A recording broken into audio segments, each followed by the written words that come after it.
NDA ప్రభుత్వం ఏర్పడి correct గా 5 నెలలు అయింది అధ్యక్ష. 5 నెలల్లో నేను ప్రధానంగా చేసింది ఏంటంటే ఉన్న ఐటీ కంపెనీలు అందరితో నేను మాట్లాడటం జరిగినది. అంటే ఆంధ్ర రాష్ట్రంలో ఉన్న ఐటీ కంపెనీలు అందరితో 1-on-1 మీటింగ్ పెట్టాను. చిన్న కంపెనీలు అయితే వైజాగ్ లోనే నేను ఐటాప్ నాయకత్వంలో నేను సమావేశం కూడా ఏర్పాటు చేసుకుని అక్కడ వాళ్ళు ఎదుర్కొన్న సమస్యలు ఏంటి, ఇంకేం చేస్తే బాగుంటుందని కూడా వాళ్ళతో సుదీర్ఘంగా చర్చిస్తాం జరిగింది అధ్యక్ష. ఇప్పుడే పెద్దలు గంటా శ్రీనివాసరావు గారు చెప్పినట్లు టీసీఎస్ ఆల్రెడీ కమిట్ అయింది. టీసీఎస్ అనేది వస్తుంది, దాంట్లో ఎలాంటి సందేహం లేదు. విష్ణు కుమార్ రాజు గారు ఎప్పటికల్లా వస్తుందని అడిగినట్టున్నారు.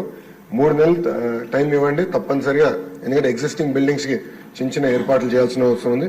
3 నెలల్లో తప్పనిసరిగా టీసీఎస్ విశాఖపట్నంలో ప్రారంభిస్తున్నారు. అంతేకాకుండా ముందు చూపుతో వాళ్ళని నేను చంద్ర సార్ని కోరాను, మీరు క్యాంపస్ ఏర్పాటు చేయాలి విశాఖపట్నంలో అంటే ఆయన ఒప్పుకున్నారు. దానికి ఆల్రెడీ భూములు కూడా మేము ఎత్తుకుతున్నాం.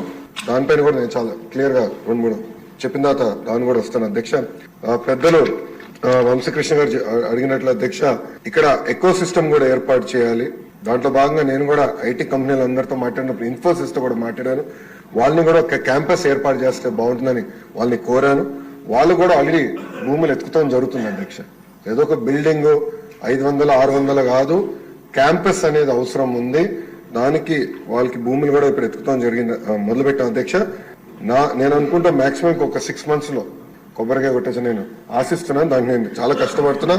మీరు 20,000 ఉద్యోగాలు అడిగారు అధ్యక్ష. 5 సంవత్సరాలు 20,000 ఉద్యోగాలు నా టార్గెట్ కానే కాదు.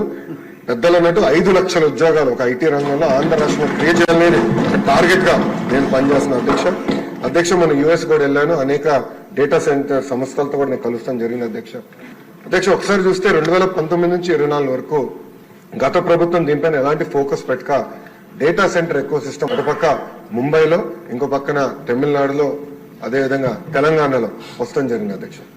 అదే గాని మనం గాని ఆనాడు తీసుకొచ్చిన పాలసీ ముందలు తీసుకెళ్తుంటే Visakhapatnam data center capital of the world అయ్యేది అధ్యక్ష. మనం చూస్తే డేటా సెంటర్స్ లో ప్రపంచ వ్యాప్తంగా ప్రతి సంవత్సరం $300 బిలియన్ $300 బిలియన్ ఖర్చు పెట్టిపోతున్నారు అధ్యక్ష ప్రతి సంవత్సరం.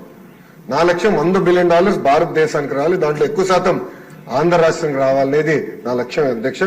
దాంట్లో నేను అందరినీ కలిసాను అధ్యక్ష. అంటే కొన్ని కంపెనీ పేర్లు నేను వెల్లడించలేను, ఎందుకంటే ఎన్డీఏ నేను వాళ్ళతో సైన్ చేశాను కనుక. వాళ్ళతో చర్చించినప్పుడు 2-3 రిక్వెస్ట్లు ఉన్నాయి, ఎస్పెషల్లీ డేటా సెక్యూరిటీ, అదేవిధంగా టాక్సేషన్, డేటా ఎంబసీస్ విషయంలో. విష్ణు కుమార్ రాజు గారు బీజేపీ నుంచి కూడా ఉన్నారు కనుక ఇక్కడ నేను ఆల్రెడీ ఢిల్లీలో ఉన్న పెద్దలతో నేను చర్చిస్తున్నాను సార్.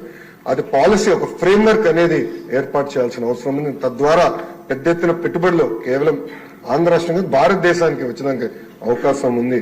అది ఆల్రెడీ మేము చర్చలో ఉన్నాం అధ్యక్ష.